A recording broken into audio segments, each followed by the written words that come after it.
5 సంవత్సరాల్లో కేంద్రం నుంచి 8,382 కోట్ల రూపాయలు మీకు రియంబర్స్మెంట్ కింద వచ్చింది. అంటే మీరు ఖర్చు పెట్టింది 4,167 కోట్లు, మీకు కేంద్రం నుంచి వచ్చింది 8,382 కోట్లు. మరి ఆ వచ్చినటువంటి పోలవరం నిధులను కూడా ఆ పోలవరానికి ఖర్చు పెట్టకుండా ఆ 3,385 కోట్లు బ్యాలెన్స్ ఏవైతే మీకు వచ్చాయో ఫాత్ రియంబర్స్మెంటు, ఆ నిధుల్ని ఎక్కడికి మళ్లించారు? ఇవాళ జగన్మోహన్ రెడ్డి ఆనాటి వైఎస్ఆర్సీపీ ప్రభుత్వంలో ఉన్నటువంటి పెద్దలు సమాధానం చెప్పాల్సిన అవసరం ఉంది. అంటే పోలవరం ప్రాజెక్టు కోసం ఆ రోజు 14-19లో కేంద్రం గురించి ఎదురు చూడకుండా రాష్ట్ర ప్రభుత్వం నుంచి మా నిధులు మేము ఆ యొక్క పోలవరానికి ఖర్చు పెట్టి పోలవరం గురించి పనిచేస్తే, మీరు పోలవరానికి కేంద్రం ఇచ్చినటువంటి నిధులను కూడా డైవర్ట్ చేసేసి దారి మళ్లించినటువంటి వాళ్లకు పోలవరం ప్రాజెక్టు గురించి మాట్లాడేటువంటి అర్హత మీకు ఎక్కడుంది?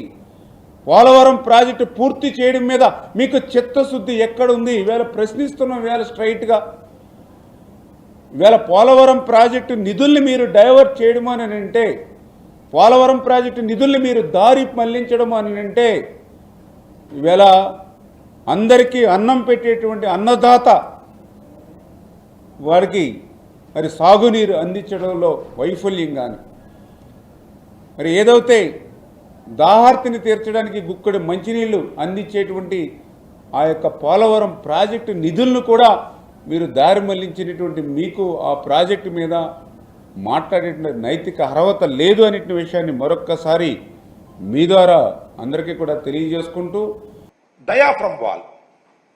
డయాఫ్రమ్ వాల్ అనేది చంద్రబాబు నాయుడు గారి కాలంలో డయాఫ్రమ్ వాల్ కొట్టుకుపోయింది. ఆ డయాఫ్రమ్ వాల్ కొట్టుకుపోవడం వలన మొత్తం టోటల్ ప్రాజెక్ట్ డిలే అయిపోయింది అనేటువంటి విషయాన్ని పలుమార్లు చెప్పేటటువంటి ప్రయత్నం చేశాం. చంద్రబాబు నాయుడు గారు, ఆయన తాబేదారులు ఏం చెప్పుకుంటూ వచ్చారంటే, డయాఫ్రమ్ వాల్ కొట్టుకుపోవడానికి కారణం జగన్మోహన్ రెడ్డి గారు. జగన్మోహన్ రెడ్డి గారి ప్రభుత్వం అధికారంలోకి వచ్చిన తరువాత 2019లో అధికారంలోకి వచ్చిన తర్వాత, మేలో ప్రమాణ స్వీకారం చేసిన తర్వాత ఆయన తగిన జాగ్రత్తలు తీసుకోకపోవడం వలన, కాఫర్ డ్యాముల గ్యాప్ను పూర్తి చేయకపోవడం వలన డయాఫ్రమ్ వాల్ కొట్టుకుపోయింది అనేటువంటి వాదనని తీసుకొచ్చి తన పత్రికల్లో రాంచి గోబెల్ ప్రచారం చేసి విధ్వంసానికి కారణం జగన్మోహన్ రెడ్డి గారు అనేటువంటి మాటను పదే పదే వల్లవేసి జనాన్ని నప్పించేటటువంటి ప్రయత్నం చేశారు. నేను చాలా స్పష్టంగా పలుమార్లు చెప్పాను, శాసనసభలో చెప్పాను.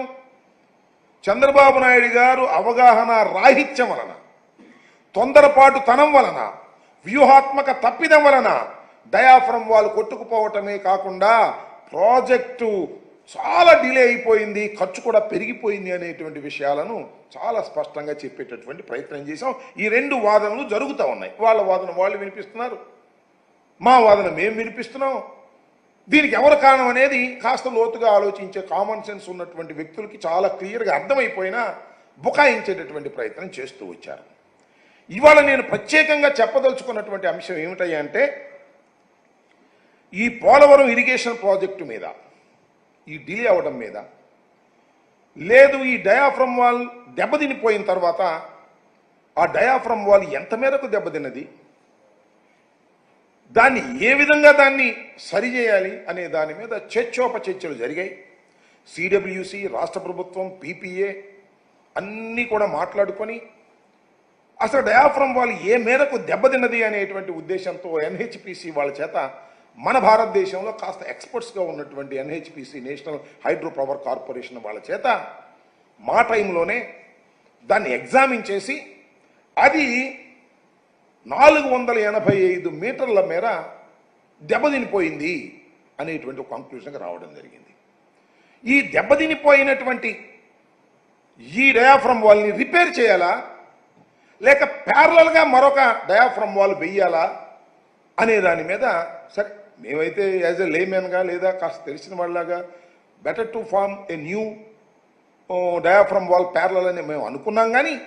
కానీ శాస్త్రీయంగా దాన్ని అధ్యయనం చేసి ఈ డయాఫ్రమ్ వాళ్ళు పనికిరాదు, మరొక డయాఫ్రమ్ వాళ్ళు ప్యారలల్గా వెయ్యాలి అని చెప్పాలి అంటే దానికి ఎక్స్పర్ట్స్ కావాల్సినటువంటి అవసరం ఉన్నది. దాని మీద మేము ఆ రోజుల్లో జగన్మోహన్ రెడ్డి గారు సిడబ్ల్యూసీతో మాట్లాడారు, అప్పుడు కేంద్ర మంత్రితో మాట్లాడారు. మాట్లాడితే ఒక ఎక్స్పర్ట్ కమిటీని వేద్దాము అంటే మన భారతదేశంలో ఎవరు కూడా ఇంత ఎక్స్పర్ట్స్ లేనటువంటి పరిస్థితి ఏర్పడింది.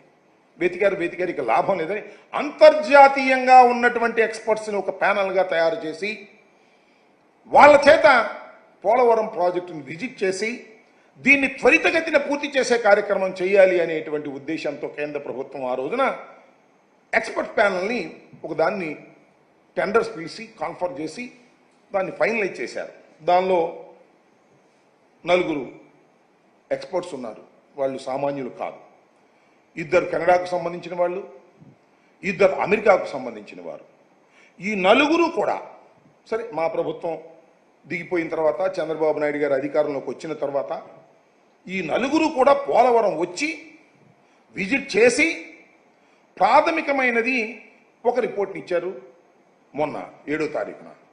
మళ్ళీ ఇవాళ సుమారుగా ఫైనల్ రిపోర్టు ఆగస్టు 12వ తారీఖున సిడబ్ల్యూసికి సమర్పించారు. దాన్ని పురస్కరించుకొని మీతో కొన్ని మాటలు మాట్లాడదామనే ఉద్దేశంతో ఈరోజు మీడియా ముందుకు రావడం జరిగిందని మనవి చేస్తున్నాం. చాలా స్పష్టంగా ఆ రిపోర్ట్ ఇదిగో సుమారుగా 50 నుంచి 60 పేజీల రిపోర్ట్ ఇదంతా కూడా.